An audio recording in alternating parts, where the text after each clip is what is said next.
Blanks अपने आएंगे। तो how to fill in the blanks. ये पहला वाला क्वेश्चन दिया हुआ है, Anita is taller than Umaima. यहाँ पे किसी का भी नाम आ जाए, उमैमा, राधा, सीता, या यहाँ पे सेंटेंस कोई सा भी हो, ये हमारे फिल इन द ब्लैंक्स जो आएंगे जी एक डिग्री है। तो जब याद रहे जिसमें ER दिया हो, ER दिया हो तो समझ जाना हमारी क्या है, कंपैरेटिव डिग्री है। और कंपैरेटिव डिग्री में हमेशा क्या आता है, देन साथ में आता है। दूसरा, सपोज दैट हमने यहाँ पे देन भर भी दिया, चलो मैंने यहाँ पे लगा दिया देन, पहले से आ गया। अब हो सकता है पेपर के अंदर ये ऐसे आ जाए, इस जगह से इसको क्या करेंगे, टॉलर को हटा देंगे। अब दे देंगे टॉल, टॉलर, टॉलेस्ट। और हमें तीनों में से एक चीज बनना है, तो हम क्या कर देंगे, हमेशा देन के साथ क्या आता है, कंपैरेटिव डिग्री। ये जोड़ा है, कंपैरेटिव डिग्री के साथ देन आ रहा है, देन के साथ कंपैरेटिव डिग्री। तब इसमें क्या बन जाएगी, जो THAN बनता है। चलो दूसरा, the table was dash by the students. यहाँ पे दिया गया है ब्रेक और ब्रोकन, यानी हमें दोनों में से एक करना है, जो आता है फिल इन द ब्लैंक्स। इसमें क्या करना है, हमें गौर से सेंटेंस को पढ़ना है, समझना है कि द टेबल वॉज।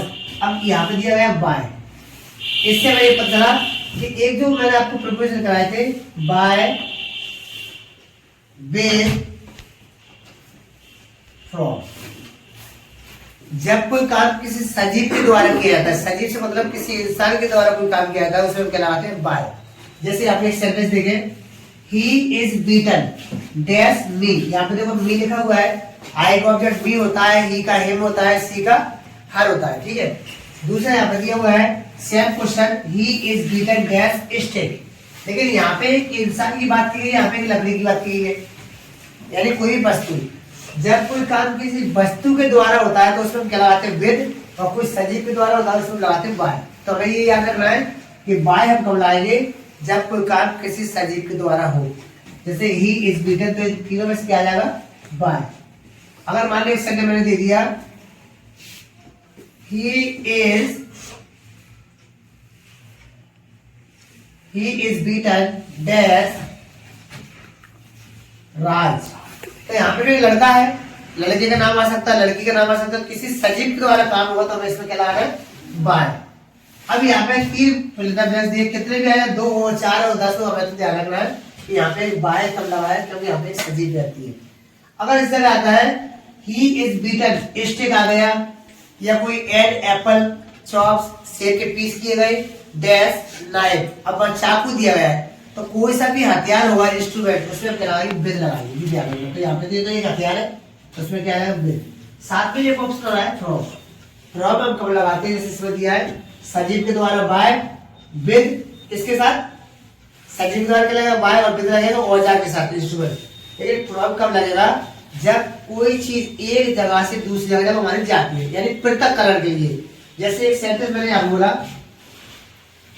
सी केम, वह आई डैश MUMBAI। अब इसमें ऑप्शन में तीनों चीज आ गई। तो सी केम, वह आई, तो डैश फ्रॉम मुंबई, यानी कहीं ना कहीं एक जगह से दूसरी जगह आई। जैसे हमने आप लोगों ने एप्लीकेशन वगैरह याद किए, my father has been transferred to Bhopal from here, from there. बेटा है बस, फ्रॉम हियर, फ्रॉम देयर हमने यूज किया है, कर लेंगे। समझ में आ रहा है, नहीं आ रहा?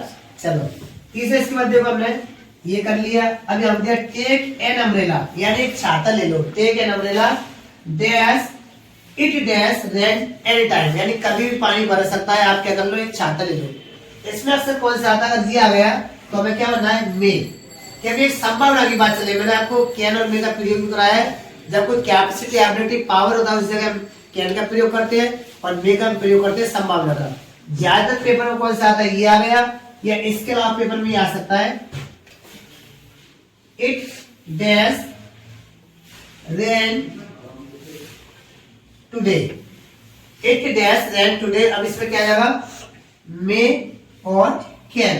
तो हमें एक बनना है, कौन से बनना है, मे, क्योंकि पानी बरस सकता है। इसके अलावा इसमें कौन सा आता है, डैश आई कम इन। अब यहाँ पे सर भी हो सकता है, मैम भी हो सकता है, dash I come in sir. इसमें क्या लगे, मे आई कम इन सर, एक हमारी आता कर लेंगे। चलो तो क्लियर है। इस तरीके से हमारे पेपर में जो भी फिल इन द ब्लैंक्स आए, जब भरना है, और किसी को कोई एक भी क्वेश्चन छोड़कर नहीं आना, कर लोगे, ओके।